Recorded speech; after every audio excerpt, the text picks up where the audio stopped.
ஏசாயா 44 அதிகாரம் 1 முதல் 28 வரை.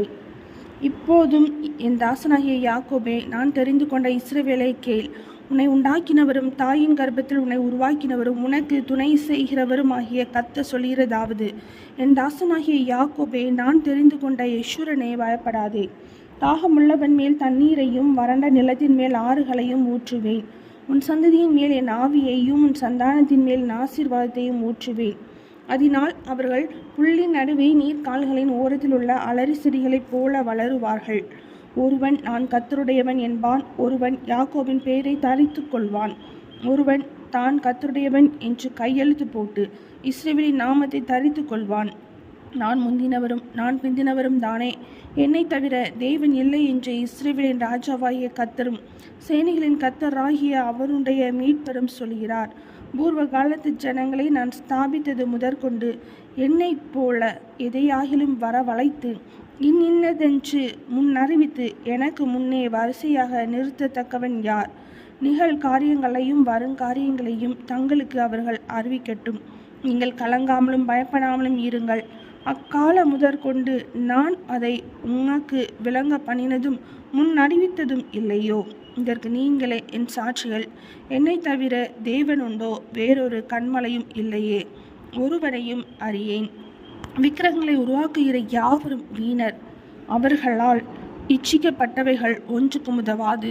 அவைகள் ஒன்றும் காணாமலும் ஒன்றும் அறியாமலும் இருக்கிறதென்று தங்களுக்கு வெட்கமுண்டாக அவர்களுக்கு தாங்களே சாட்சிகளாயிருக்கிறார்கள். ஒன்றுக்கும் உதவாத தெய்வத்தை உருவாக்கி விக்கிரகத்தை வார்ப்பிக்கிறவன் எப்படிப்பட்டவன்? இதோ, அவனுடைய கூட்டாளிகள் எல்லாரும் வெட்கமடைவார்கள். தொழிலாளிகள் நர ஜீவன்கள் தானே. அவர்கள் எல்லாரும் கூடி வந்து நிற்கட்டும். அவர்கள் ஏகமாய் திகைத்து வெட்கப்படுவார்கள். கொல்லன் இரும்பை குரட்டால் இடுக்கி உலையிலே காய வைத்து சுத்திகளால் அதை உருவாக்கி தன் புய பலத்தினால் அதை பண்படுத்துகிறான். பட்டினியாயிருந்து பலனற்று போகிறான். தண்ணீர் குடியாமல் களைத்து போகிறான். தச்சன் நூல் பிடித்து மட்ட பலகையால் மரத்துக்கு குறி போட்டு ஒளிகளினால் உருப்படுத்தி கவரசத்தினால் அதை வகுத்து மனுஷ சாயலாக மனுஷ ரூபத்தின்படி உருவமாக்குகிறான். அதை கோவிலிலே நாட்டி வைக்கிறான். அவன் தனக்கு கேதுருக்களை வெட்டுகிறான். ஒரு மரத்தையாவது ஒரு கர்வாலி மரத்தையாவது தெரிந்து கொண்டு காட்டு மரங்களிலே பலத்த மரத்தை தன் காரியத்துக்காக வளர்க்கிறான். அல்லது அசோக மரத்தை நடுகிறான். மழை அதை வளர செய்யும். மனுஷனுக்கு அவைகள் அடுப்புக்காகும்போது அவன் அவைகளில் எடுத்து குளிர் காய்கிறான். நெருப்பை மூட்டி அப்பமும் சுடுகிறான். அதனால் ஒரு தெய்வத்தையும் உண்டு பண்ணி அதை பணிந்து கொள்கிறான். ஒரு விக்கிரகத்தையும் அதனால் செய்து அதை வணங்குகிறான். அதில் ஒரு துண்டை அடுப்பில் எரிக்கிறான்.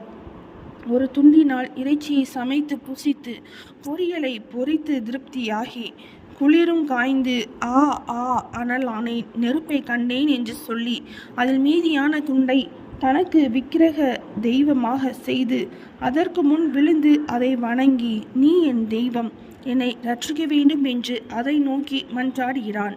அறியாமலும் உணராமலும் இருக்கிறார்கள். காணாதபடிக்கு அவர்கள் கண்களும் உணராதபடிக்கு அவர்கள் இருதயமும் அடைக்கப்பட்டிருக்கிறது. அதில் பாதியை அடுப்பில் எரித்தேன். அதன் தழலின் மேல் அப்பத்தையும் சுட்டு இறைச்சியையும் பொறித்து புசித்தேன். அதில் மீதியான துண்டை நான் அருவருப்பான விக்கிரகமாக்கலாமா, ஒரு மரக்கட்டையை வணங்கலாமா என்று சொல்ல தன் மனதில் அவனுக்கு தோன்றவில்லை. அம்மாத்திரம் அறிவும் சோரணையும் இல்லை. அவன் சாம்பலை மேய்கிறான். வஞ்சிக்கப்பட்ட மனம் அவனை மோசப்படுத்தினது. அவன் தன் ஆத்மாவை தப்புவிக்காமலும் என் வலது கையிலே அபத்தம் அல்லவோ இருக்கிறதென்று சொல்லாமலும் இருக்கிறான். யாக்கோபே, இஸ்ரவேலே, இவைகளை நினை. நீ என் தாசன், நான் உன்னை உருவாக்கினேன். நீ என் தாசன், இஸ்ரவேலே, நீ என்னால் மறக்கப்படுவதில்லை. உன் மீறுதல்களை மேகத்தைப் போலவும் உன் பாவங்களை கார் மேகத்தைப் போலவும் அகற்றிவிட்டேன். என்னிடத்தில் திரும்பு, உன்னை நான் மீட்டு கொண்டேன். வானங்களே, களித்து பாடுங்கள், கர்த்தர் இதை செய்தார். பூதலத்தின் தாழ்விடங்களே, ஆர்ப்பரியுங்கள்.